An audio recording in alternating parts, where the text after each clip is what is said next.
Assalamualaikum warahmatullahi wabarakatuh. Selamat pagi, salam sehat selalu. Perkenalkan, saya Nurs Evodius Nasus. Saya adalah salah satu dosen di program studi Diploma 3 Keperawatan Fakultas Sains dan Teknologi Universitas 19 November Kolaka. Pada kesempatan ini, saya akan membuat video pernyataan diri dosen tentang unjuk kerja Tridharma Perguruan Tinggi di bidang pengajaran. Saat ini saya akan menyampaikan salah satu mata kuliah yang saya ampu, yaitu mata kuliah Manajemen Keperawatan dengan kode mata kuliah MKWP 4.04. Mata kuliah ini merupakan mata kuliah wajib di semester 4 dengan bobot 2 SKS. Mata kuliah ini saya akan melakukan pendekatan dengan cara delivery, interaction, dan assessment. Delivery terdiri dari deskripsi mata kuliah, capaian pembelajaran mata kuliah, sistem pembelajaran, materi pembelajaran. Kemudian interaction meliputi metode pembelajaran, interaksi dosen dan mahasiswa, dan assessment meliputi sistem penilaian dosen kepada mahasiswa. Pendekatan yang pertama adalah delivery, yang meliputi deskripsi mata kuliah yang menguraikan tentang konsep dan proses manajemen keperawatan, konsep model praktik keperawatan profesional, konsep supervisi, timbang terima dan pendelegasian, konsep manajemen konflik, konsep kolaborasi dan negosiasi, konsep penjaminan mutu. Selanjutnya, capaian pembelajaran mata kuliah. Capaian pembelajaran mata kuliah diharapkan mahasiswa mampu memahami proses manajemen keperawatan sebagai dasar dalam mengaplikasikan manajemen asuhan keperawatan dalam tatanan klinik. Selanjutnya, sistem pembelajaran. Sistem pembelajaran ini dilakukan secara luring atau tatap muka, di mana mata kuliah manajemen keperawatan terdiri dari 2 SKS. 1 SKS teori dengan waktu 1 kali 50 menit, dan 1 SKS praktik dengan waktu 1 kali 170 menit. Jumlah tatap muka selama 1 semester adalah 14 kali tatap muka, di luar mid semester dan ujian akhir semester. Sehingga total tatap muka selama 1 semester adalah 16 kali. Kemudian materi pembelajaran. Adapun materi pembelajaran adalah sebagai berikut. Yang pertama, konsep dan proses manajemen keperawatan. Yang kedua, konsep model praktik keperawatan profesional. Yang ketiga, konsep supervisi. Yang keempat, timbang terima dan pendelegasian tugas. Yang kelima, konsep manajemen konflik. Yang keenam, konsep kolaborasi dan negosiasi. Yang ketujuh, konsep teoritis penjaminan mutu, asuhan keperawatan, praktik keperawatan berbasis bukti. Pendekatan yang kedua adalah interaction.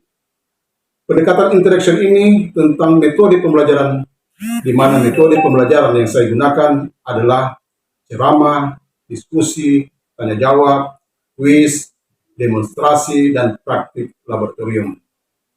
Ceramah saya gunakan untuk menyampaikan materi agar mahasiswa mendapatkan informasi dengan jelas.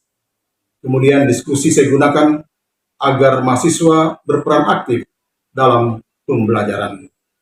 Kemudian tanya jawab dan kuis untuk mengevaluasi sejauh mana mahasiswa memahami materi yang disampaikan pada pertemuan tersebut. Serta demonstrasi dan praktik saya gunakan agar supaya mahasiswa dapat mempraktikkan teori yang didapat saat perkuliahan. Saat praktik saya membagi kelompok menjadi kelompok-kelompok kecil. Satu kelompok terdiri dari 4 sampai 5 orang. Dengan demikian, mahasiswa terfokus untuk mempraktikkan materi yang telah saya berikan, yaitu model praktik keperawatan profesional.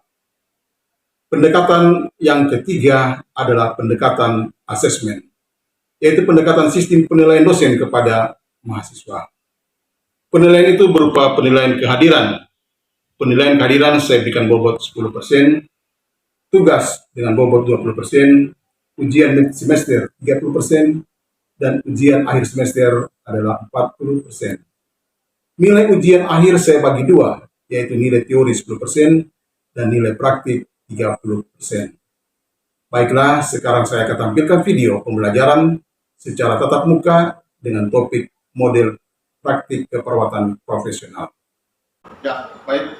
Assalamualaikum warahmatullahi wabarakatuh. Waalaikumsalam warahmatullahi wabarakatuh. Selamat pagi semuanya. Pagi, Kak. Bagaimana kabarnya pada pagi hari ini? Baik. Ya, alhamdulillah semua dalam keadaan sehat walafiat. Hari ini kita akan melaksanakan perkuliahan kita untuk pertemuan yang keempat. Sebelum kita mulai perkuliahan, mari kita berdoa dulu. Kita awali pagi ini dengan doa. Kita berdoa, doa dimulai.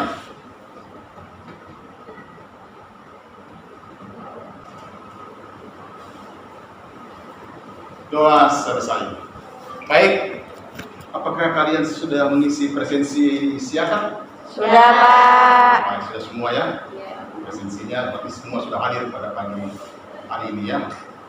Baik, sebelum kita memulai kuliah kita pada pagi hari ini, mungkin saya mau tanya dulu kepada mahasiswa, topik yang minggu lalu, ada yang masih ingat ya? Masih, Pak. Ya, masih? Siapa? Saya, Pak. Ya, terima.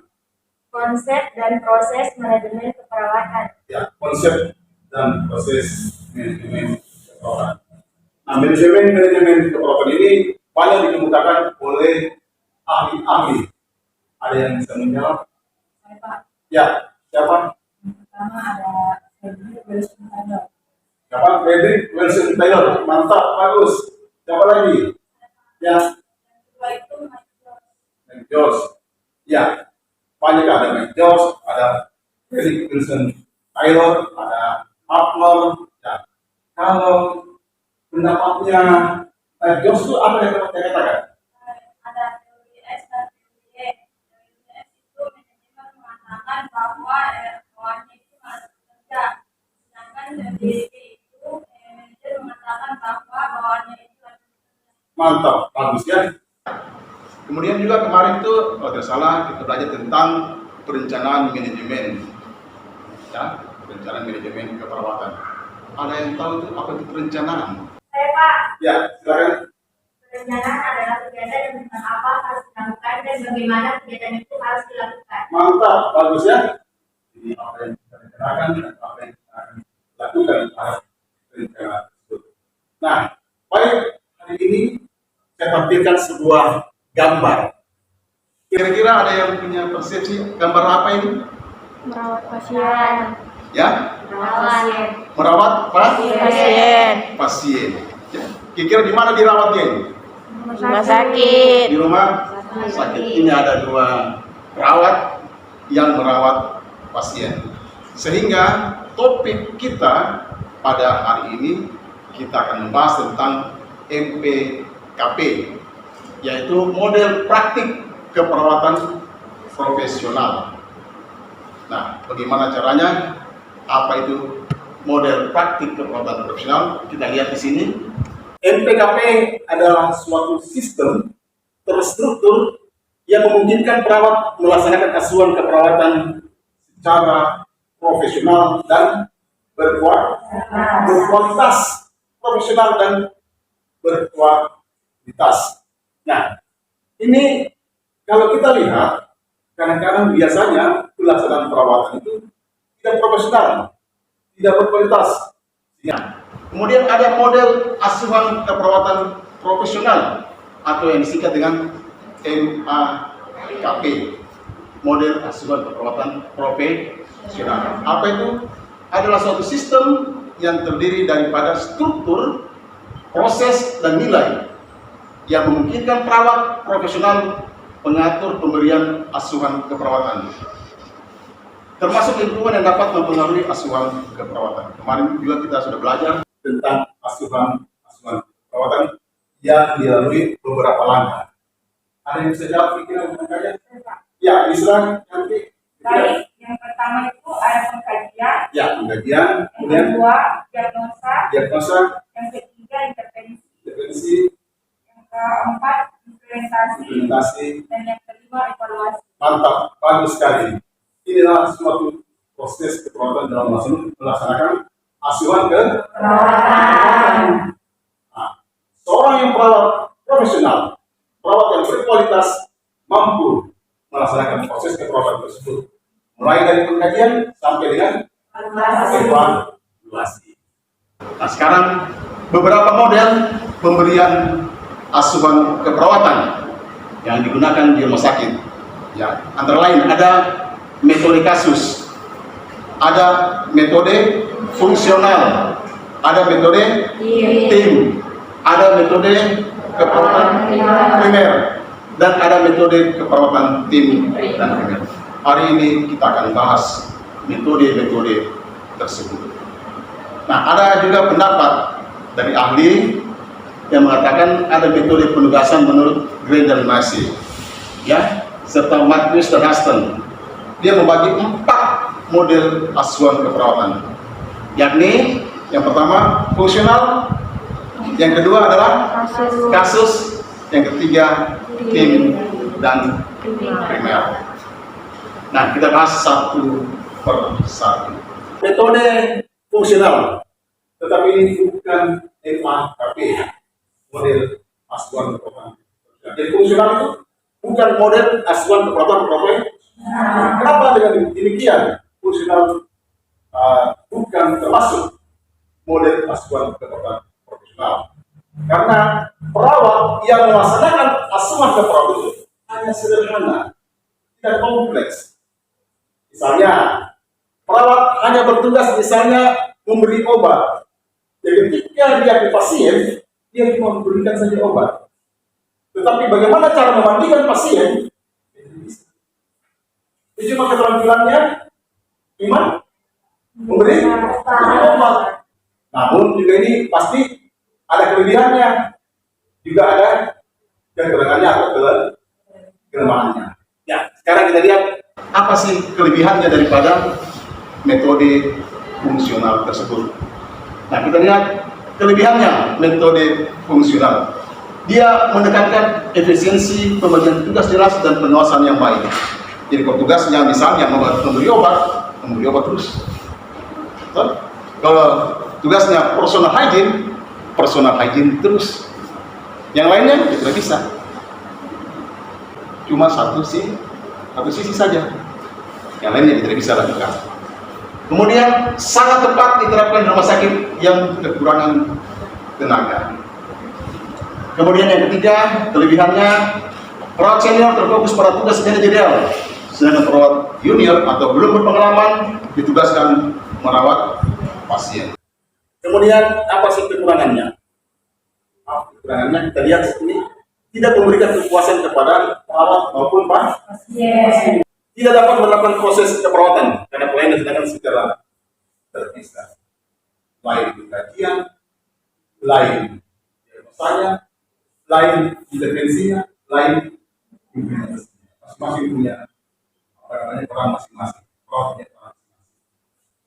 Kalau perawat profesional bisa dilakukan semua.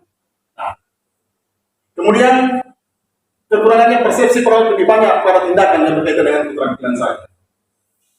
Jadi dia pikiran yang penting saya terampil saja, yang lain tidak perlu. Padahal pasien membutuhkan perawatannya baik secara bio, psiko, sosio, dan spiritual. Sekarang yang kedua, MAKP tim, model asuhan keperawatan profesional secara tim. Nah, model ini biasanya dalam sebuah rumah sakit, misalnya ada di ruangan 1 atau biasa kelas 1, ya. Kalau di rumah sakit itu masih dipinjamin guru belakang, dia memakai kelas.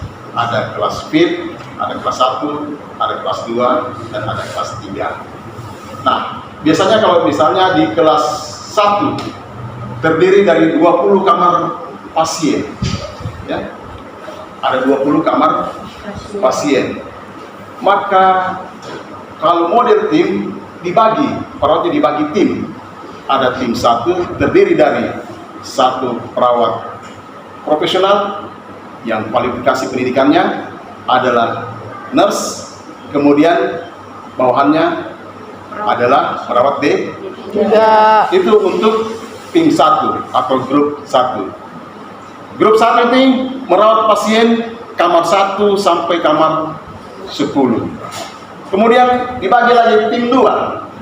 Tim 2 juga dipimpin oleh satu perawat profesional, yang lainnya perawat D3 atau perawat asosiat. Ya, perawat asosiat. Satu perawat primer, yang lainnya perawat atau yang membantu. Itu kebanyakan dari D3 keperawatan. Tentu juga ini ada kelebihannya, juga ada kekurangannya atau kelemahannya. Sekarang apa kelebihannya daripada metode tim ini? Kita lihat.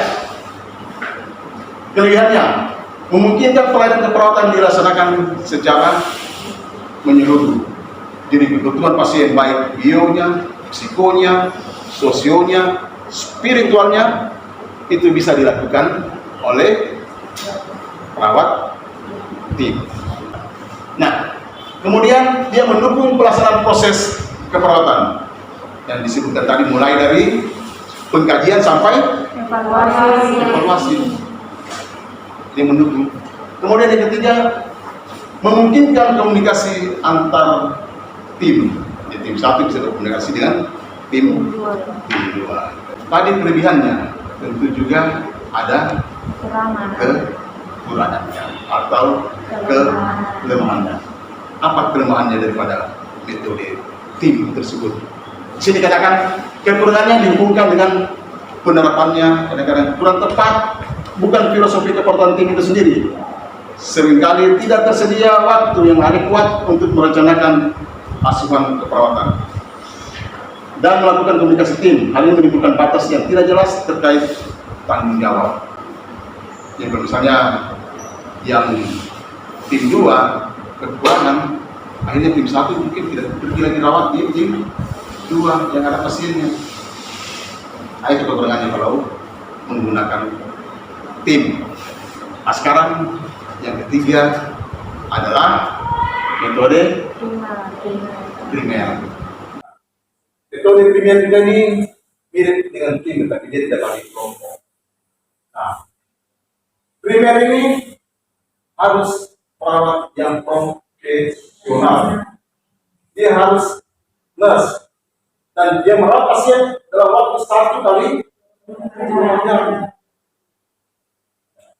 Dia harus mempunyai sertifikat RN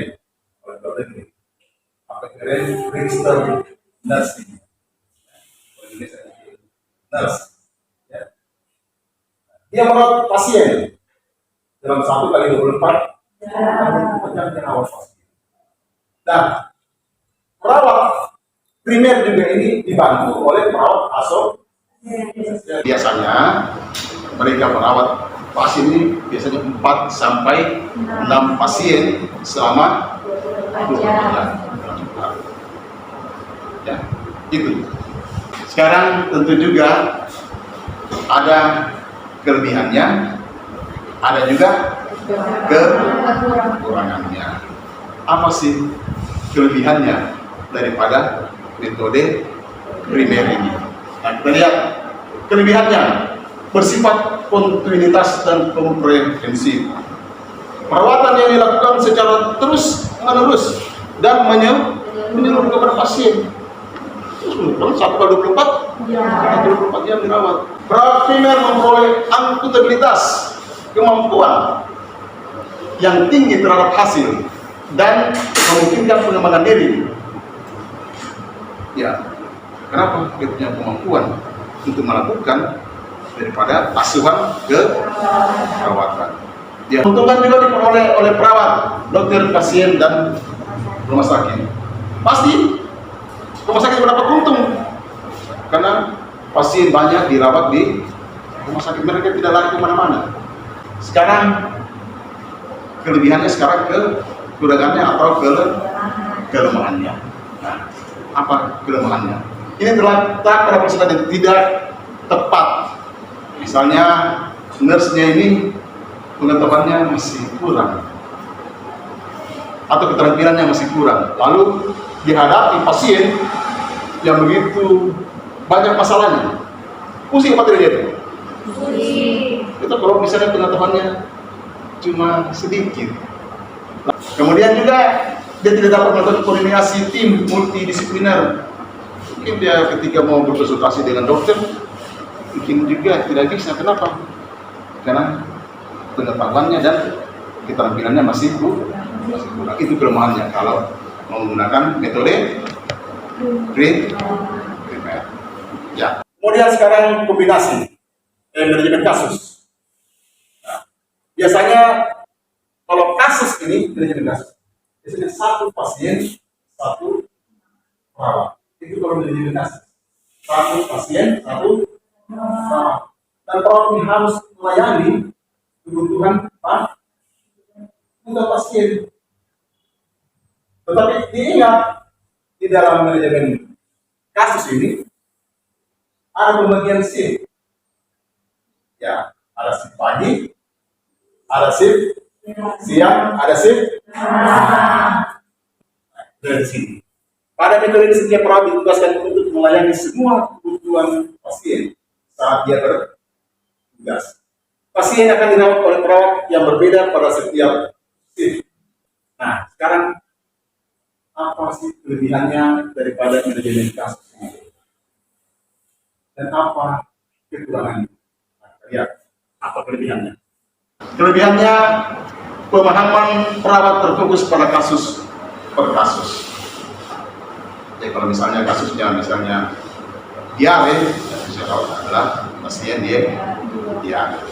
Kemudian manajerial akan lebih mudah melakukan evaluasi. Siapa yang merawat pasien diare, perawat siapa? Nah, kekurangannya, perawat penanggung jawab belum teridentifikasi. Siapa yang bertanggung jawab terhadap pasien ini? Karena masing-masing yang perawat tuh, ya hari ini mungkin perawat A, besok mungkin perawat B, C. Dan mungkin kualifikasinya, ilmunya, keterampilannya antara perawat A dan perawat B, C tidak sama. Ya, itu kekurangan juga tuh. Ya, memerlukan tenaga yang cukup banyak yang memiliki kemampuan dasar yang harusnya sama. Kan? Kekurangannya itu. Baik, kita lanjut lagi. Gabungan antara tim dan primer. Tadi tim, bagaimana modelnya? Bagi dua kelompok atau 3 kelompok, ya. Kemudian dikepalai oleh perawat profesional. Dia punya strata pendidikan apa? Nurse, ya. Nah, kalau di primer dia punya kualifikasi pendidikan juga? Nurse, dibantu oleh perawat asosiat. Sekarang digabung antara tim dengan primer di dalam melakukan asuhan ke. Nah, kita lihat modifikasi asuhan keperawatan tim dan primer. Metode ini digunakan dengan menggabungkan kedua sistem, yakni tim dan primer. Metode ini perawat menerima tugas dan tanggung jawab secara rinci tentang siapa merawat siapa. Kemudian siapa melakukan apa. Kemudian penetapan metode ini berdasarkan ada yang dikatakan metode MAKP primer tidak secara murni digunakan. Tidak secara murni digunakan. Karena perawat primer harus memiliki latar belakang pendidikan S1 keperawatan atau nurse. Ya, kalau di luar negeri harus memiliki sertifikat RN. Apa RN? Register Nursing, ya, Register Nursing. Kemudian yang kedua, metode MAKP, metode nasional keperawatan profesional tim, tidak secara murni digunakan juga. Karena tanggung jawab pasien terpecah pada berbagai tim. Jadi kalau kombinasi ini tidak sepenuhnya dilaksanakan secara tim, tidak sepenuhnya juga dilaksanakan secara primer. Nah, melalui penerapan kombinasi kedua metode ini diharapkan kontinuitas atau keberlangsungan secara terus-menerus dan akuntabilitas tanggung jawab hasil program terfokus pada perawat primer. Ya. Karena sebagian besar perawat yang saat ini bekerja di rumah sakit adalah lulusan. Ya, sekarang kita berbicara tentang uraian kerja kepala ruang perawat primer dan perawat asosiat. Nah, kepala ruangan. Nah, ini seorang perawat profesional yang diberi wewenang dan tanggung jawab dan mengelola kegiatan pelayanan perawat di satu ruang perawat. Apa tugas pokoknya? Mengawasi dan mengendalikan kegiatan pelayanan keperawatan di ruang rawat yang berada di wilayah tanggung jawabnya. Nah, sekarang kita lihat tugasnya. Yang pertama adalah perencanaan di dalam ilmu manajemen. Tugas pertamanya melaksanakan fungsi perencanaan di dalam ilmu manajemen. Yang pertama adalah perencanaan atau planning. Itu pertama merencanakan jumlah dan kategori tenaga. Ya, jadi berapa jumlah perawat yang dibutuhkan dalam suatu ruangan, tugasnya kepala ruangan.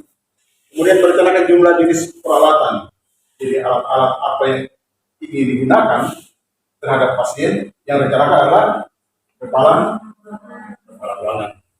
Kemudian yang merencanakan dan menentukan jenis kegiatan asuhan keperawatan yang akan diselenggarakan. Ini tugas kepala bangsal atau kepala ruangan. Nah, kemudian dia melaksanakan fungsi penggerakan atau fungsi directing dan pelaksanaan. Apa fungsinya? Mengatur dan mengkoordinasikan seluruh kegiatan pelayanan ruang rawat. Dia yang atur. Kemudian dia menyusun dan mengatur dinas pagi, dinas siang, dan dinas.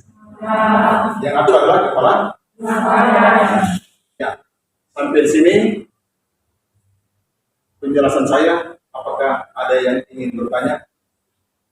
Jelas semua? Jelas. Baik. Jadi kesimpulannya kita pada hari ini bahwa di dalam melakukan praktik keperawatan profesional ada beberapa model. Yang pertama apa? Fungsional, kemudian metode tim, kemudian primer, kemudian manajemen kasus, lima tim dan oleh sebab itu hari ini kita sudah belajar tentang NPKP. Sebelumnya saya akan melakukan tes. Ya. Nah, tes mungkin saya akan tanyakan salah seorang sudah mengerti atau belum. Ya, kalau tim bagaimana metodenya? Ya, Pak Tim, kalau tim gimana? Tim dibagi dua kelompok atau lebih? Iya, dua kelompok ya. Satu kelompok harus ada perawatnya, perawat primernya. Baik, sekarang sudah mulai memahami kita pada hari ini dan tugas Anda bagi kelompok ya. Satu kelompok terdiri dari 4 sampai 5 orang. Nah, tugasnya itu ini kita bentuk bagaimana metode tim, bagaimana fungsional, bagaimana manajemen kasus, bagaimana primer. Nanti satu blok ya, siapa yang dapat tim, siapa yang dapat kasus, siapa yang dapat primer, ya. Nanti apa yang dapat fungsional, nanti kita akan blok kelompok. Tidak ada 5 kelompok ya. Ya. Saya kira demikian pertemuan kita pada pagi hari ini. Saya ucapkan Assalamualaikum warahmatullahi wabarakatuh. Sampai jumpa minggu depan. Waalaikumsalam warahmatullahi wabarakatuh.